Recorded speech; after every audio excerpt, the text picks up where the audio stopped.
Assalamualaikum warahmatullahi wabarakatuh. Selamat pagi anak-anak yang Miss cintai. Ya, Miss doakan kalian tetap sehat, semangat, dan dalam lindungan Allah Subhanahu wa Ta'ala. Pada kesempatan kali ini, Miss akan melanjutkan materi kita, yaitu pada bab 7 tentang manipulasi sistem pengendali. Nah, adapun ya, subbab yang akan kita pelajari yang pertama tentang dasar elektronika analog, yang kedua dasar elektronika digital, yang ketiga dasar pengendali, dan yang keempat analisis sistem pengendali, dan yang terakhir merancang sistem pengendali. Baik, yang pertama terlebih dahulu, dasar elektronika analog. Elektronika menurut Kamus Besar Bahasa Indonesia diartikan sebagai cabang ilmu pengetahuan dari fisika yang mempelajari tentang pemancaran, perilaku, dan dampak elektron, serta alat-alat yang menggunakannya. Nah, di dalam elektronika analog ini juga ya terdapat komponen-komponen pendukung.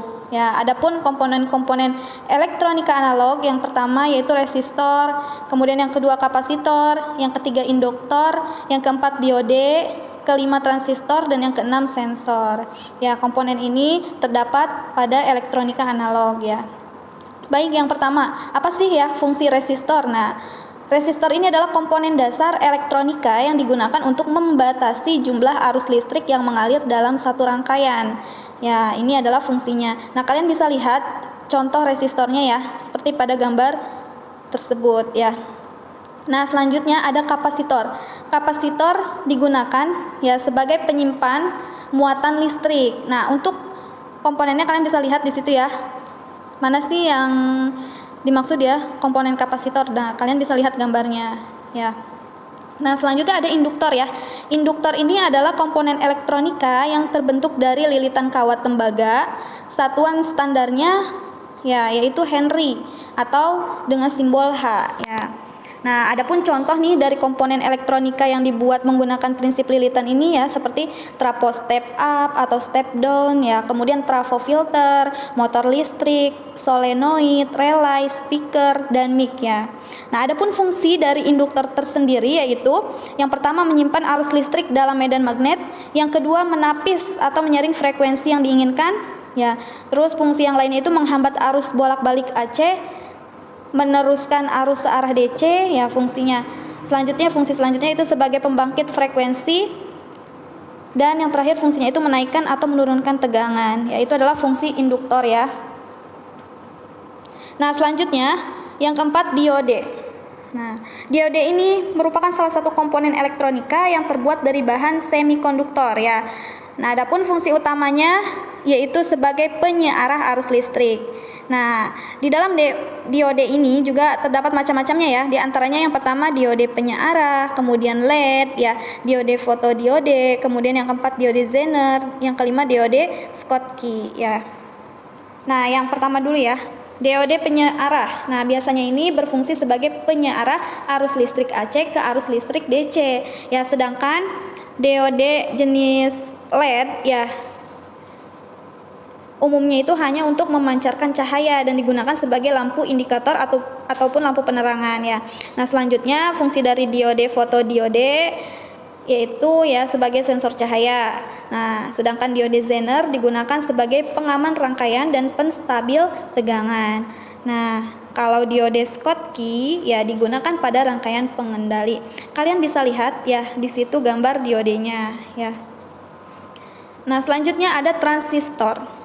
Ya, transistor ini merupakan komponen elektronika yang terbuat dari bahan semikonduktor berupa silikon atau germanium. Nah, transistor ini mempunyai 3 kaki ya, yaitu basis, kolektor, dan emitor. Adapun fungsinya yang pertama penguat audio, penguat arus ya, yang kedua dan yang ketiga saklar elektronik, regulator, dan pembangkit frekuensi atau sinyal ya. Dan selanjutnya yang keenam. Yang keenam ini adalah sensor. Sensor ya merupakan jenis transducer yang dapat mengubah besaran mekanis, magnetis, panas, sinar, dan kimia ya menjadi besaran listrik seperti tegangan dan arus listrik. Transducer sendiri merupakan piranti atau alat yang digunakan untuk mengubah isyarat masukan menjadi isyarat keluaran ya dengan nilai besaran yang berbeda. Nah, dalam kehidupan sehari-hari ini biasanya sensor ini digunakan untuk proses pendeteksian baik pada saat melakukan pengukuran maupun pada saat melakukan pengendalian. Dan kalian bisa lihat ya di bawah di situ ada gambar sensor. Nah, selanjutnya ada dasar elektronika digital. Elektronika digital ya dapat diartikan sebagai cabang ilmu elektronika yang mempelajari tentang pemrosesan sinyal digital. Ya, nah pada sinyal di sini ya, pada sinyal digital ini hanya terdapat dua kondisi, yaitu kondisi 1 dan kondisi 0, atau bisa juga disebutnya kondisi tinggi dan rendah ya. Nah, kemudian di sini ada IC. IC itu adalah integrated circuit ya, merupakan komponen elektronika digital yang tersusun atas komponen elektronika lainnya. Nah, contohnya tadi seperti resistor, kapasitor, diode, dan transistor yang dikemas dalam ukuran lebih kecil dan ringkas sesuai dengan fungsinya. Jadi si IC ini kumpulan dari yang tadi resistor, kemudian kapasitor, diode, dan transistor ya. Nah, IC tersendiri ya berdasarkan fungsinya ini dibedakan menjadi dua, yaitu ada IC digital dan IC linear ya. Nah, adapun contoh IC digital, yang pertama IC gerbang logika, yang kedua IC flip-flop ya, yang ketiga IC timer, yang keempat IC counter, dan yang kelima IC linear ya. Yang pertama IC gerbang logika. Nah, IC gerbang logika ini merupakan komponen elektronika pembentuk sistem elektronika digital yang dapat mengubah satu masukan atau lebih menjadi satu sinyal keluaran. Nah, pada IC gerbang logika hanya mengenal bilangan biner. Nah, bilangan biner ini yaitu 1 dan 0. Di dalam IC gerbang logika ini ada jenisnya ya atau macamnya. Ada 7 macam. Yang pertama gerbang logika AND, kemudian gerbang logika OR, kemudian yang ketiga gerbang logika NOT, yang keempat gerbang logika NAND ya. Selanjutnya gerbang logika NOR, berikutnya gerbang logika XOR, dan terakhir gerbang logika XNOR ya. Nah, adapun untuk yang IC flip-flop ya merupakan suatu komponen elektronika yang dapat digunakan untuk menyimpan data sementara dan mempunyai dua keadaan stabil. Nah, adapun ciri-cirinya yaitu mempunyai dua keluaran di mana salah satu keluarannya merupakan komplement dari keluaran yang lain ya. Nah, adapun macam-macamnya ya, ada IC flip-flop, RS flip-flop ya, kemudian D flip-flop, T flip-flop, dan JK flip-flop ya. Nah, selanjutnya ada IC timer. IC timer ini dikenal juga sebagai IC waktu yang merupakan jenis IC yang berfungsi untuk membangkitkan frekuensi atau detak ya. Nah, selanjutnya yang keempat itu ada IC counter atau disebut juga IC pencacah. Nah, IC pencacah adalah jenis IC yang digunakan sebagai pencacah waktu ya. Nah, digunakan juga untuk menghitung pulsa melalui masukan ya. Nah, adapun aplikasi IC terdapat pada pembuatan jam digital, penghitung barang, kemudian penghitung waktu ya, stopwatch, dan lain sebagainya. Nah, selanjutnya ada IC linear ya, atau sering juga disebut IC analog. IC analog ini merupakan jenis IC yang mempunyai fungsi khusus sesuai dengan jenis dan karakteristiknya ya. Nah, di sini misalnya contoh jenis IC linear, di antaranya IC penguat audio ya, kemudian IC penguat operasional, IC driver motor listrik, dan IC regulator tegangan ya. Nah, selanjutnya ada dasar pengendali. Nah, di sini ya dasar pengendali ini sering juga disebut ya dengan sistem kontrol yang merupakan peralatan yang digunakan untuk memproses, mengendalikan, dan mengatur kondisi dari suatu sistem. Dalam kehidupan sehari-hari sering kita jumpai nih penerapan sistem kendali ya. Misalnya penggunaan remote control untuk mengendalikan peralatan elektronik seperti televisi, DVD player, AC, dan peralatan elektronik lainnya. Kayak misalnya contohnya kita mau menyalakan AC nih. Nah, kita maka butuhkan ya alat pengendali. Nah, alat pengendalinya ini seperti remote ya. Gak mungkin kan AC tiba-tiba nyala gitu kan, kecuali memang sudah didesain ya pakai sensor segala macam lah ya. Nah, itu contoh dari pengendali ya. Adapun di sini ya, sistem pengendali ini yang pertama input, selanjutnya setelah di input masuk ke processing, dan selanjutnya output ya. Nah, baik di input ini ya, bagian input dalam sistem pengendali berfungsi sebagai pembaca atau penerima rangsangan dari lingkungan sekitar. Ya, beberapa komponen elektronik yang dapat digunakan sebagai masukan yaitu sensor dan saklar mekanik ya.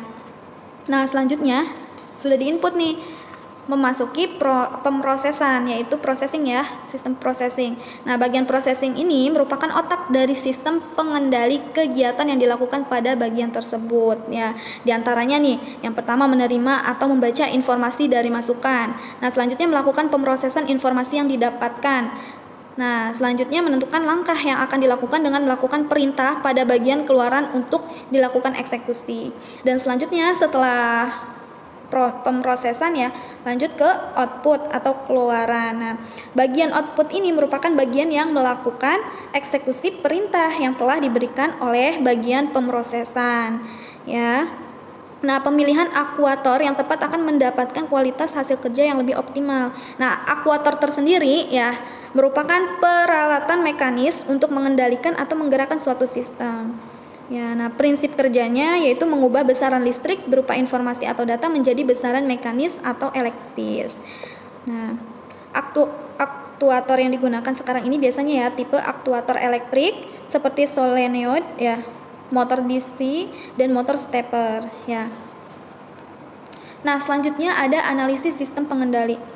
Nah, analisis sistem pengendali merupakan sebuah proses untuk melakukan penyelidikan atau investigasi pada sistem kendali. Ya, jadi tadi prosesnya itu untuk penyelidikan ya atau investigasi. Nah, analisis sistem pengendali ini perlu ya dilakukan secara terus-menerus untuk menghindarkan diri dari segala gangguan. Nah, biasanya gangguan pada sistem pengendali itu ya merupakan suatu sinyal yang dapat merugikan pada suatu sistem. Nah, terdapat jenis gangguan nih pada sistem pengendali, yaitu gangguan internal dan gangguan eksternal. Gangguan internal merupakan jenis gangguan yang berasal dari dalam sistem, sedangkan yang eksternal merupakan jenis gangguan yang berasal dari luar sistem. Ya. Nah, di sini ya.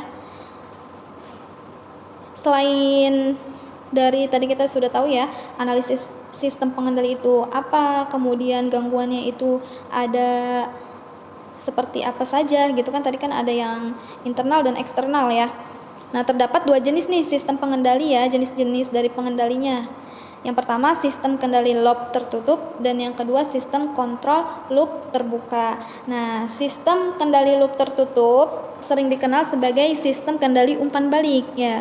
Pada sistem kendali loop tertutup, apabila terjadi kesalahan pada sinyal yang dihasilkan, sinyal kesalahan tersebut akan dikembalikan pada proses sebelumnya.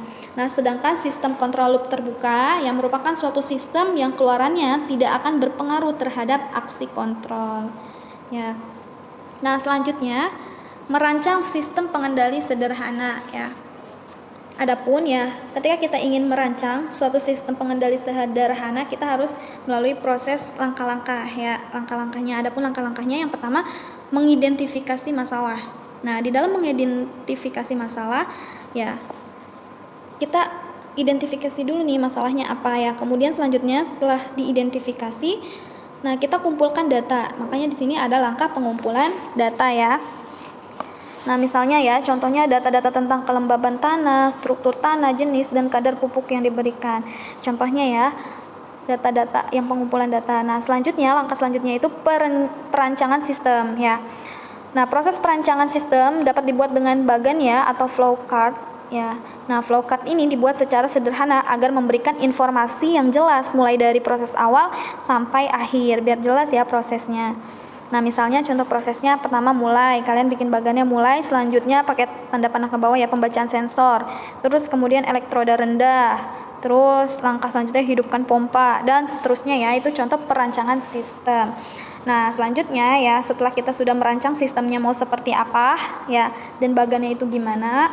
Nah, langkah selanjutnya itu pemilihan komponen yang dibutuhkan apa saja nih ketika kita ingin menggunakan sistem yang sudah kita rancang gitu ya. Lalu komponen apa nih yang akan kita butuhkan gitu ya. Kalian data gitu ya, komponen-komponen yang dibutuhkannya. Selanjutnya setelah kalian sudah pemilihan komponen yang dibutuhkan, kalian identifikasi peralatan yang dibutuhkan gitu ya. Nah, apa saja nih alat-alat yang akan digunakan gitu ya. Oke. Mungkin cukup sekian dari Miss. Ya, semoga bermanfaat untuk kalian. Thanks for your attention. Wassalamualaikum warahmatullahi wabarakatuh.